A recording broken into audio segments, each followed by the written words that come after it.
पिलखोड येथे dengue malaria पावसाळ्यात होणाऱ्या साथरोग आजाराबद्दल विशेष आरोग्य सर्वेक्षण। पिलखोड तालुका चाळीसगाव प्राथमिक आरोग्य केंद्र शिरसगाव अंतर्गत उपकेंद्र पिलखोड येथे जिल्हा आरोग्य अधिकारी सचिन भयेकर, जिल्हा साथरोग अधिकारी बावळे तसेच तालुका आरोग्य अधिकारी डॉक्टर प्रशांत बोरसे, जिल्हा मलेरिया अधिकारी तुषार देशमुख, शिरसगाव वैद्यकीय अधिकारी सुजित भोसले, रोशन गायकवाड, आरोग्य सहाय्यक सुरेंद्र शितोळे, हेमंत कुलकर्णी यांच्या मार्गदर्शनाने पिलखोड, तामसवाडी, अलवाडी, देशमुखवाडी येथे पावसाळ्याचे दिवस म्हणून विशेष खबरदारी म्हणून जलद ताप सर्वे, कंटेनर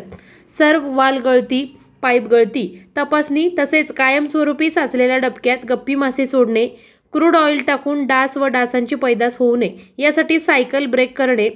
जेणेकरून डेंग्यू मलेरिया तसेच पाण्याचे मार्फत होणारे अतिसार, जुलाब व पोटाचे आजार होणार नाहीत यासाठी नागरिकांना पाणी उकळून पिण्याचे आवाहन, तसेच गटसभा, गटचर्चा तसेच आरोग्यविषयक मणी टाकून व गावात घरोघरी कीटकजन्य व जलजन्य आजार होणार नाहीत यासाठी नागरिकांना आपला परिसर कसा स्वच्छ राहील तसेच आपण या आजारापासून काय काय खबरदारी घेऊ याबद्दल जिल्हा परिषद शाळेत शिक्षण सप्ताह येथे आरोग्यविषयक माहिती देणे व प्रभात फेरी भजनी मंडळ यात देखील नाचू कीर्तनाचे रंगी, आरोग्य होईल सुसंगी असे पिलखोड येथील आरोग्य सेवक हेमंत पवार, आरोग्य सेविका सारिका हळदे, सामुदाय आरोग्य अधिकारी सारिका वैद्य व पिलखोड उपकेंद्र अंतर्गत सर्व गटप्रवर्तक व आशा स्वयंसेविका व अंगणवाडी सेविका यांच्यामार्फत सर्वेक्षण केले जात आहे।